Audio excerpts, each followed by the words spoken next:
প্রিয় শিক্ষার্থী বন্ধুরা, ডিপ্লুক একাডেমির পক্ষ থেকে সবাইকে স্বাগতম। আশা করি সবাই তোমরা ভালো আছো। গত লেকচারে আমরা অক্টাল নাম্বার সিস্টেম নিয়ে কথা বলেছিলাম এবং অক্টাল নাম্বার সিস্টেমে যতগুলো প্রবলেম রয়েছে তোমাদের বইয়ে সব প্রবলেমগুলো আমরা আলোচনা করার ট্রাই করেছি এবং আশা করি তোমরা সব প্রবলেমগুলো এ টু জেড বুঝতে পেরেছো। যদি কোনো প্রবলেম বুঝতে সমস্যা হয় তাহলে তোমরা অবশ্যই কমেন্ট সেকশনে জানাবে। আজকে আমরা আলোচনা করব হেক্সাডেসিমেল সংখ্যা পদ্ধতি। হেক্সাডেসিমেল সংখ্যা পদ্ধতির যে প্রবলেমগুলো রয়েছে সেগুলো নিয়ে আমরা আলোচনা করার ট্রাই করব। কথা না বলে আমাদের ক্লাসটা শুরু করা যাক। তাহলে হেক্সাডেসিমেল সংখ্যা পদ্ধতি নিয়ে আলোচনা করা যাক। প্রথমে আসি হেক্সাডেসিমেল নাম্বার সিস্টেমের ডেফিনেশন বা সংজ্ঞা নিয়ে। অলরেডি 3টা নাম্বার সিস্টেমে আমরা কিন্তু ডেফিনেশন দিয়ে এসেছি। তো তোমরা অলরেডি গেস করতেই পেরেছো যে কিভাবে এই সংজ্ঞাগুলো আমাদের দিতে হয় বা লিখতে হয়। তবু আমি বলে দিচ্ছি যে হেক্সাডেসিমেল নাম্বার সিস্টেম তাকেই বলা হয় যে নাম্বার সিস্টেমে মাত্র 16টি অঙ্ক রয়েছে 0 থেকে f পর্যন্ত এবং যার বেস 16 তাকে হেক্সাডেসিমেল নাম্বার সিস্টেম বলা হয়। তো প্রতিটা নাম্বার সিস্টেমে দুইটা জিনিস খুবই ইম্পর্টেন্ট। একটা হচ্ছে তার অঙ্ক কয়টি এবং তার বেস কত। তাহলে দেখো আমরা এটার অঙ্ক বা ডিজিট ওকে কতটি বলো তো 16টি এবং এর বেস বা হচ্ছে ভিত্তি কত 16। তাহলে দেখো 16টা যে অঙ্ক রয়েছে সেই অঙ্কগুলো কি কি।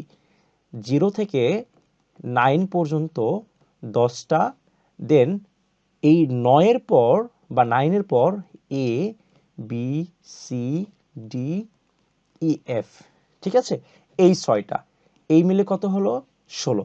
তাহলে দেখো এখানে বলা হয়েছে হেক্সাডেসিমেল। হেক্সা মানে কিন্তু 6, ডেসিমেল মানে হচ্ছে 10। তাহলে 6 + 10 = কত হয় 16। তাহলে আমরাও জানি হেক্সাডেসিমেলে 16টা অঙ্ক রয়েছে। তাহলে এই 10 আর এই যে 6। তাহলে দেখো হেক্সাডেসিমেল নাম্বারটা একটু ইন্টারেস্টিং। আমাদের ডেসিমেল নাম্বার সিস্টেমে 9-এর পরে কিন্তু হয়ে যায় 10, কিন্তু হেক্সাডেসিমেল নাম্বার সিস্টেমে 9-এর পর হয় এ। ওকে, তাহলে আমরা একটু ভালোভাবে বোঝার ট্রাই করি। দেখো হেক্সাডেসিমেল নাম্বার সিস্টেমটা আমরা লিখি 0 1 2 3 4 5 6 7 8 9। ডেসিমেল নাম্বার সিস্টেমে কি ছিল 9-এর পর 10 ছিল, কিন্তু না, হেক্সাডেসিমেল নাম্বার সিস্টেমে যেহেতু 16টা অঙ্ক সেক্ষেত্রে 9-এর পর হয় কি A B C D E F. এখন দেখো আমরা কি তাহলে হেক্সাডেসিমেল নাম্বার দ্বারা সংখ্যা বৃদ্ধি করতে পারি কিনা? অবশ্যই পারি। কিভাবে পারি আমরা দেখব। ভালোভাবে দেখো, আমরা যদি হেক্সাডেসিমেল নাম্বার সিস্টেমকে আবার লিখতে যাই আমাদের ক্ষমতা কিন্তু এই 0 1 2 3 4 5 6 7 8 9 এভাবে লেখার ক্ষমতা, তাই না? কারণ কি বলতো, আমাদের কাছে তো অঙ্কই রয়েছে 0 থেকে f পর্যন্ত, তাহলে আমরা এর বেশি তো লিখতে পারবো না। বাট আমরা যখন 0 থেকে f পর্যন্ত বারবার লিখতে যাচ্ছি সংখ্যা তো তৈরি হচ্ছে না নতুন করে, জাস্ট অঙ্কগুলো রিপিট হচ্ছে, তাই না? তাহলে আমাদের নতুন সংখ্যা তৈরি করতে হলে কি করতে হয়, আমরা এর আগে কিন্তু শিখেছি, তাই না? 0-র পরে যে 1 এটার বিন্যাস ঘটাবো। দেখো তো এই যে f এর পরে যে 0 রয়েছে তার সামনে আমি সবগুলোর সামনে 1 দিয়ে দিব। তাহলে এখন দেখো f এর পরে যে সংখ্যাটা আসে সেটা কত বলতো 10। f মানে কিন্তু হেক্সাডেসিমেলে 15। আমরা যে 9টা লিখছি এর ইকুইভ্যালেন্ট ভ্যালু কিন্তু আছে, তাই না? 9-এর পরে যে এটা আছে এর ইকুইভ্যালেন্ট ভ্যালু রয়েছে। এর ইকুইভ্যালেন্ট ভ্যালু হচ্ছে 10, বি হচ্ছে 11, সি হচ্ছে 12, ডি 13, ই হচ্ছে 14, এফ হচ্ছে 15। তাহলে দেখো 15-এর পরে আসার কথা কিন্তু 16, কিন্তু সেটা না এসে কি এসেছে 10 আসছে। তাহলে আমরা এটা জানলাম হেক্সাডেসিমেলে 10 মানে হচ্ছে ডেসিমেলের 16। ওকে, তার মানে কি হেক্সাডেসিমেলে যদি এরকম প্রবলেম আসে যে 8 + 8 = 10 কোন নাম্বার সিস্টেমে, 8 + 8 যোগ করলে কি হয় 16, তাই না? যোগ করে 16 হওয়া মানেই হচ্ছে হেক্সাডেসিমেলে 10। তাহলে আমরা এইভাবে মাথায় রাখবো। সাপোজ ধরো a + 6 = 10 কোন নাম্বার সিস্টেমে বলো তো? তাহলে এর ভ্যালু কিন্তু আমরা জানি ইকুইভ্যালেন্ট ভ্যালু 10, 10 + 6 মানে কি 16। তাহলে 16 মানে তো 10 কোন নাম্বার সিস্টেমে, হেক্সাডেসিমেল নাম্বার সিস্টেমে। তাহলে আমরা এইভাবে মনে রাখবো, ঠিক আছে? তারপর আমরা যখন যোগ করব তখন যোগের মাধ্যমে এটা সলিউশন করা যায়। অলরেডি আমরা কিন্তু বাইনারি নাম্বার সিস্টেম বা অক্টাল নাম্বার সিস্টেমে এগুলো দেখেছি, তাই না? এখন আসো এর প্রবলেমগুলো নিয়ে আলোচনা করি। দেখো হেক্সাডেসিমেল নাম্বারকে 4 বিটের কোড বলা হয় কেন? আমরা কিন্তু অক্টালে অলরেডি এর ব্যাখ্যাটা দিয়েছি। তাহলে এর ব্যাখ্যাটা সেম ওই রকমই। হেক্সাডেসিমেলে কয়টি অঙ্ক রয়েছে বলতো 16টি এবং হেক্সাডেসিমেল বেস কত 16 বা 16। হেক্সাডেসিমেলের এই 16কে কিভাবে লেখা যায় বলতো 2 ⁴ দিলে আমরা কি পাই 16 পাই, তাই না? 16 পাই। তাহলে দেখো এই পাওয়ারটা বা এই ভিত্তি যেটা রয়েছে এইটাই কিন্তু ভালো দেখো, পাওয়ারের আরেকটা ইংলিশ কিন্তু ভিত্তি, বা যেটাকে আমরা ইংলিশে আবার বেস বলে থাকি, ঠিক আছে। তাহলে এই যে 4 রয়েছে এটাই হচ্ছে আমাদের 4 বিটের কোড। তাহলে আমরা হেক্সাডেসিমেলকে 4 বিটের কোড কেন বলা হয়, এটা কিন্তু আমরা একটা ওয়ে দেখলাম। আরেকটা ওয়ে কি বলতো, হেক্সাডেসিমেলের সবচেয়ে বড় বা সর্বোচ্চ অঙ্ক কোনটা বলতো, এফ। এফ মানে কত, 15। এফ এর আসলে ইকুইভ্যালেন্ট ভ্যালু কত, 15। 15 এর তুমি যদি বাইনারি বের করো দেখবা 4টা 1। তাহলে আমরা বাইনারির 4টা 1 মানে কি বুঝি, 4 বিট। বাইনারির প্রত্যেকটা ডিজিট বা অঙ্ককে একটা করে বিট বলা হয়। তাহলে দেখো আমি যদি হেক্সাডেসিমেলের সবচেয়ে বড় যে অঙ্কটা সেটাকে যদি আমি বাইনারিতে লিখতে যাই বা সাজাইতে যাই বা বিন্যাস ঘটাতে চাই, তাহলে আমাদের 4 বিট করে লিখতে হলো। তাহলে আমরা বলতেই পারি হেক্সাডেসিমেল হচ্ছে 4 বিটের কোড, কারণ সর্বোচ্চ যার যেটার ক্ষমতা তার সেই পরিমাণে ধারণ ক্ষমতা থাকবে, তাই না? কারণ দেখো হেক্সাডেসিমেলের সর্বোচ্চ অঙ্কই হচ্ছে 15। তার মানে এই 15র বাইনারি করলে আমরা বুঝতে পারবো আসলে হেক্সাডেসিমেল কত বিট ধারণ করে। ওকে, আমরা আশা করি বুঝতে পেরেছ। এখন দেখো এই প্রবলেমটা অবজেক্টিভ বা নৈবিত্তিকে আসে আমি দেখেছি, আর অনেক সময় খ নাম্বারও আসতে পারে, তখন তোমরা কনফিউজড হয়ে যাবা। তো আমরা কনফিউশন দূর করার জন্য আমি এই প্রবলেমটা এখানে লিখে রেখেছি। তাহলে দেখো 1 8 এফ, এই ধারাটির পরবর্তী সংখ্যা কত। ভালো দেখো, ধারার অঙ্ক রিলেটেড আমি একটা ভিডিও অলরেডি তৈরি করেছি, ওই ভিডিওটা তোমরা অবশ্যই দেখবা, তাহলে এই রিলেটেড যত প্রবলেম রয়েছে তোমরা একা একাই সলভ করতে পারবা। এখন আসো, খুবই ইম্পর্টেন্ট, দেখো মনোযোগ দাও। 1 এবং 8 এর মধ্যে পার্থক্য কত, 7। এখন দেখো এফ মানে কত বলতো, 15।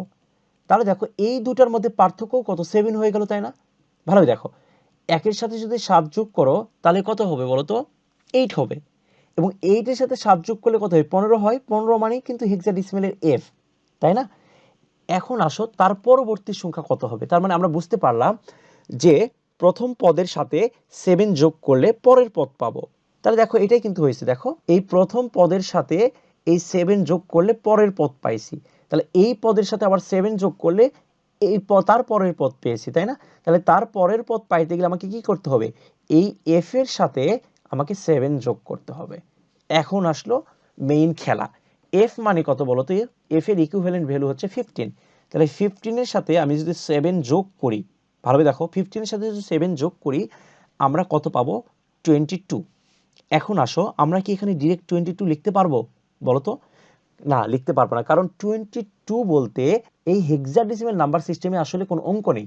তাহলে আমরা কি করব, আমরা কিন্তু এই যে একটা ফর্মুলা কিন্তু দিয়েছিলাম, মাথায় রাখতে হবে এটা, যে বেজের সমান অথবা বেজ থেকে বড় কোনো অঙ্ক ওই নাম্বার সিস্টেমে থাকতে পারবে না।